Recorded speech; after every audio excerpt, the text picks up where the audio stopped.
GABA వేదికగా ఆస్ట్రేలియాతో జరుగుతున్న మూడో టెస్ట్ మ్యాచ్లో మన టీమిండియా మరోసారి చేతులెత్తేసింది. అడిలైడ్ టెస్ట్ మ్యాచ్లో మన టీమిండియా ఎలా అయితే స్ట్రగుల్ అయిందో సేమ్ స్టోరీ ఈ మ్యాచ్లో కూడా కంటిన్యూ అవుతుంది. మెయిన్లీ డే 2లో చూసుకుంటే మన టీమిండియా బౌలర్స్ మరోసారి తేలిపోయారు. ఒక్క బుమ్రా తప్పిస్తే మిగతా అంతా డొల్లలా కనిపించింది. ఒక్క బుమ్రా బౌలింగ్ తప్పిస్తే వేరే వాళ్ళ పెర్ఫార్మెన్స్ ఎవరిది కూడా అప్ టు ద మార్క్ లేదు. మెయిన్లీ మరోసారి మన టీమిండియా బౌలర్స్ ట్రావిస్ హెడ్ని ఎర్లీగా అవుట్ చేయలేకపోయారు. సో దీంతో హెడ్ అయితే మరోసారి మన టీమిండియాకు ఒక పెద్ద హెడేక్లా మారిపోయాడు. ఇన్ఫాక్ట్ ఈ మ్యాచ్లో మన బౌలర్ స్టీవ్ స్మిత్ని కూడా ఫామ్లోకి తీసుకొచ్చేశారు. అతను కూడా సెంచరీ కొట్టాడు. సో ఓవరాల్గా చూసుకుంటే డే 2లో టాప్ పెర్ఫార్మెన్స్ ముగ్గురు దగ్గర నుంచి మాత్రమే వచ్చింది. ఒకరు ట్రావిస్ హెడ్ అయితే మరొకరు స్టీవ్ స్మిత్ అండ్ మూడో మనిషి మన బుమ్రా. మిగతా వాళ్ళు ఎవరు కూడా డే 2లో పెద్దగా కనిపించలేదు. వీళ్ళ ముగ్గురే మొత్తం డామినేట్ చేశారు. సో ప్రజెంట్ అయితే మూడో టెస్ట్ మ్యాచ్లో ఆస్ట్రేలియా టీం చాలా స్ట్రాంగ్ పొజిషన్లో ఉంది. డే 2 అండేసరికి వాళ్ళు 7 వికెట్లు మాత్రమే కోల్పోయి 405 పరుగుల భారీ స్కోర్ సాధించారు. అది కూడా కేవలం 101 ఓవర్స్లోనే. సో ఫస్ట్ ఇన్నింగ్స్లోనే ఎంత పెద్ద స్కోర్ కొట్టారంటే ఇంకా ఆస్ట్రేలియా టీం మ్యాచ్లో ఓడిపోవడం ఆల్మోస్ట్ ఇంపాసిబుల్. ఏదైనా అద్భుతం జరిగి మన టీమిండియా ఫస్ట్ ఇన్నింగ్స్లో లీడ్ సాధించి ఆస్ట్రేలియా టీంని సెకండ్ ఇన్నింగ్స్లో కొలాప్స్ చేస్తేనే వాళ్ళు ఈ మ్యాచ్లో ఓడిపోతారు. అదర్వైజ్ ఆస్ట్రేలియా టీం మ్యాచ్లో ఓడిపోవడం అనేది almost out of the equation. Mainly వాళ్ళు డే 2ని చాలా డామినేట్ చేశారు.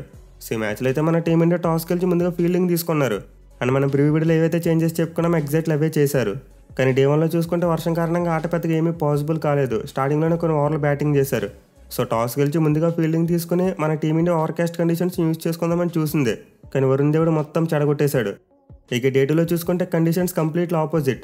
ఈరోజు గేమ్ స్టార్ట్ అయ్యే టైంకి సన్ ఫుల్గా బయటకు వచ్చింది. దీంతో కండిషన్స్ మన టీమిండియా బౌలర్స్కు అంత అనుకూలంగా కనిపించలేదు. బట్ మన దగ్గర ఎలాంటి కండిషన్స్లో అయినా సరే వికెట్లు తీయగలిగే సత్తా ఉన్న బుమ్రా ఉన్నాడు.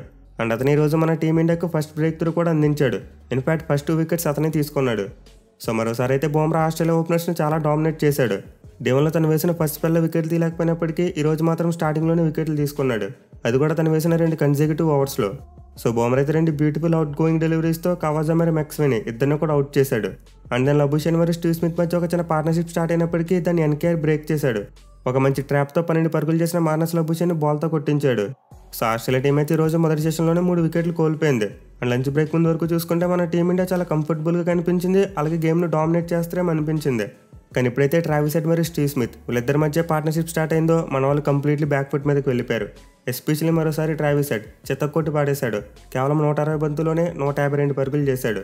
సెడ్ అయితే అడిలైడ్ టెస్ట్ మ్యాచ్లు ఎక్కడైతే వదిలిపెట్టేశాడో అక్కడ నుండి కంటిన్యూ చేశాడు. మన టీమిండియా బౌలర్స్ని ఫుల్గా డామినేట్ చేస్తూ చాలా ఈజీగా సెంచరీ కొట్టాడు. మీలో ఒక ఇంట్రెస్టింగ్ ఫ్యాక్ట్ ఏంటంటే అతను ప్రీవియస్కి గ్రౌండ్లో ఆడినప్పుడు 3 ఇన్నింగ్స్లో గోల్డెన్ డక్ అవుట్ అయ్యాడు. చివరికి ఇదే గ్రౌండ్లో వెస్టిండీస్ ఆడినప్పుడు కింగ్ పేరుగా అవుట్ అయ్యాడు. అలాగంత ముందు చూసుకొని ఒక గోల్డెన్ డక్ అవుట్ ఉంది.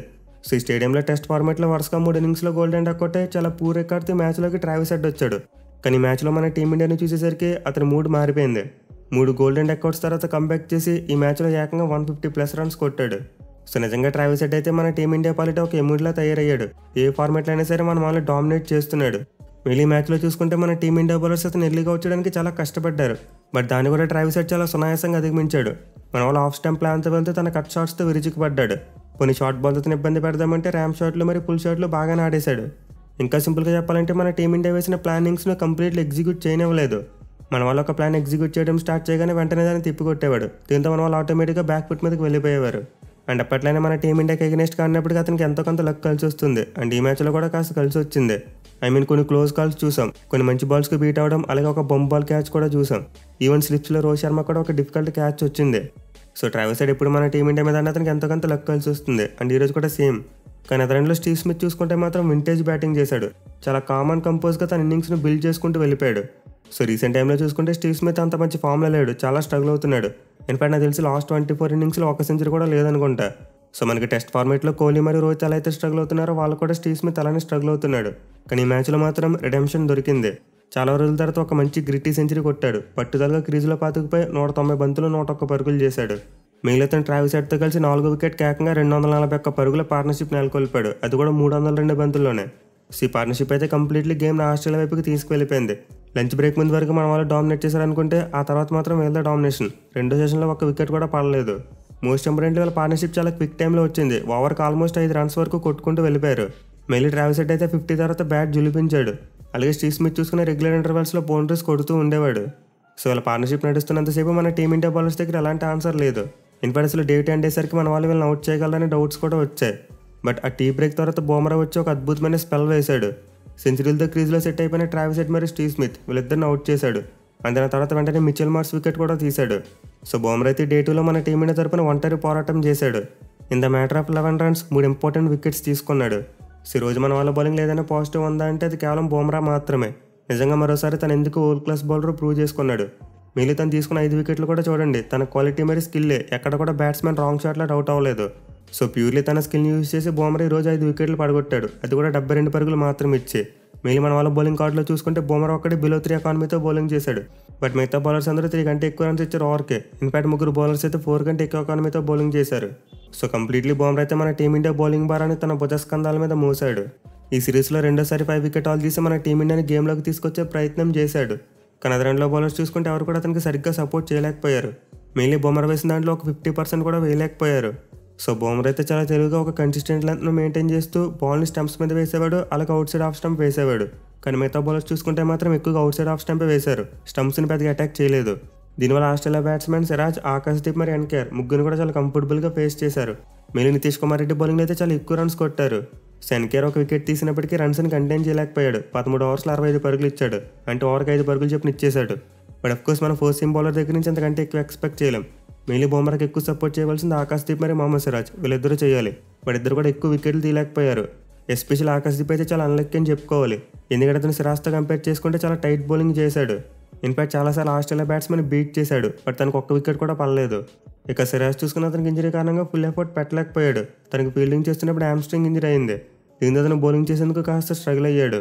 సో బుమ్రాతో పాటు మరి ఇద్దరు మెయిన్ పేసర్స్ కూడా ఎఫర్ట్ అయితే పెట్టారు, కానీ వికెట్లు పడలేదు. ఇన్ఫాక్ట్ క్రెడిట్ ట్రావిస్ హెడ్ మరి స్టీవ్ స్మిత్ వీళ్ళిద్దరికి ఇవ్వాలి, నిజంగా ఎక్సలెంట్ బ్యాటింగ్ చేశారు. సో ఇన్నింగ్స్లో మన టీమిండియాకు బాగా బ్యాక్ ఫైర్ అయింది 4th and 5th bowling options. మీరు జడేజా చూసుకుంటే నార్మల్గా చాలా యాక్యురేట్ బౌలింగ్ చేస్తాడు, కానీ ఈ మ్యాచ్లో మాత్రం చేతులు ఎత్తేశాడు. ట్రావిస్ హెడ్ దెబ్బకి 16 ఓవర్స్లోనే 76 పరుగులు సమర్పించుకున్నాడు. అలాగే రోహిత్ శర్మ క్యాప్టెన్సీ చూసుకున్న బౌలర్స్ని బాగానే రొటేట్ చేశాడు, కానీ ఫీల్డ్ ప్లేస్మెంట్స్ అంత ప్రాపర్గా కనిపించలేదు. మెయిన్లీ ట్రావిస్ హెడ్ అంత ఫ్రీ ఫ్లయింగ్గా బ్యాటింగ్ చేసినప్పుడు చాలా సందర్భాల్లో డీప్ థర్డ్ మ్యాన్ ఫీల్డర్ని పెట్టలేదు. అండ్ ఆల్సో ఆఫ్ సైడ్ కూడా ఫీల్డ్ ప్లేస్మెంట్స్ అంత ప్రాపర్గా కనిపించలేదు. బట్ అయినా మన రోహిత్ శర్మని కూడా పెద్దగా ఏమీ అనలేం, ఎందుకంటే అతను ఏమైనా మ్యాజిక్ చేద్దాం అనుకుంటే మన బౌలర్ సరిగ్గా వేయలేకపోయారు. ఒకవైపు సిరాజ్కి ఇంజరీ ఉంది, బుమ్రా బాగా బౌలింగ్ చేస్తున్నాడని చెప్పి అతనికి ఎక్కువ ఓవర్లు ఇచ్చేస్తే అతనికి మళ్ళీ ఇంజరీ అయ్యే ప్రమాదం ఉంటుంది. ఇక మిగతా బౌలర్స్లో చూసుకుంటేనేమో ఆల్రౌండర్స్ ఎక్కువగా రన్స్ ఇచ్చేసేవారు. సో క్లియర్లీ రోహిత్ శర్మకి అయితే 100% రీసోర్సెస్ కనిపించలేదు. ఇన్ఫాక్ట్ ముందు చెప్పుకున్నట్టే క్రెడిట్ ఆస్ట్రేలియా బ్యాట్స్మెన్కి ఇవ్వాలి. స్టీవ్ స్మిత్ మరియు ట్రావిస్ హెడ్ ఇద్దరు కూడా మన టీమిండియా బౌలర్స్ని డామినేట్ చేసి ఆడారు. ఈవెన్ చివరిలో అలెక్స్ క్యారీ కూడా చాలా బ్రిలియంట్ బ్యాటింగ్ చేశాడు, 47 బంతులు 45 పరుగులు చేసి నాట్అవుట్గా నిలిచాడు. సో అతని క్యామ్ ఇన్నింగ్స్ కారణంగానే ఆస్ట్రేలియా టీం డే 2లోనే 400 దాటేసింది, లేకపోతే ఇంకా కాస్త తక్కువ స్కోర్కి డే ఫినిష్ అయ్యి ఉండేది. సో ప్రస్తుతానికైతే క్యారీతో పాటు మిచెల్ స్టార్క్ క్రీజ్లో ఉన్నారు, అండ్ ఆస్ట్రేలియా చేతిలో 3 వికెట్లు ఉన్నాయి. అండ్ ఇంకా ఈ మ్యాచ్లో చూసుకుంటే 3 రోజుల ఆట మిగిలి ఉంది. సో ఆస్ట్రేలియా టీం కనుక ఒక 500 రన్స్ కొడితే ఆ తర్వాత మన టీమిండియా ఇంకా కంప్లీట్లీ డ్రా కోసమే ఆడాలి, ఎందుకంటే మన టీమిండియాకి ఇంక ఈ మ్యాచ్లో గెలిచే ఆప్షన్ ఉండదు. ఒకవేళ గెలుపు కోసం అగ్రెసివ్ ఆడితే మొత్తం బాల్తో పడిపోతుంది, మన వాళ్ళు ఈ మ్యాచ్లో ఓడిపోతారు, అది కూడా ఫాలో ఆన్ ఆడేసి ఓడిపోయే అవకాశాలు కూడా ఉంటాయి.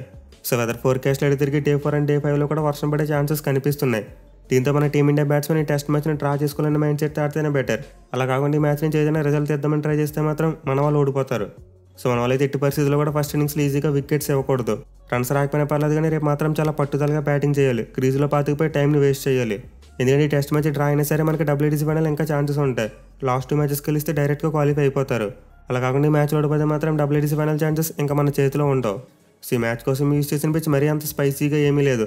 Out and out pace bowling friendly వికెట్లు అయితే కనిపించట్లేదు, బ్యాట్స్మెన్ బాగానే డామినేట్ చేస్తున్నారు. దీంతో ఈ మ్యాచ్లో రిజల్ట్ తీసుకురావడం కాస్త కష్టమైన విషయమే. అన్లెస్ మన టీమిండియా బ్యాట్స్మెన్ 2 ఇన్నింగ్స్లో కొలాప్స్ అయితే తప్ప ఈ మ్యాచ్లో ఆస్ట్రేలియా టీం గెలవలేదు.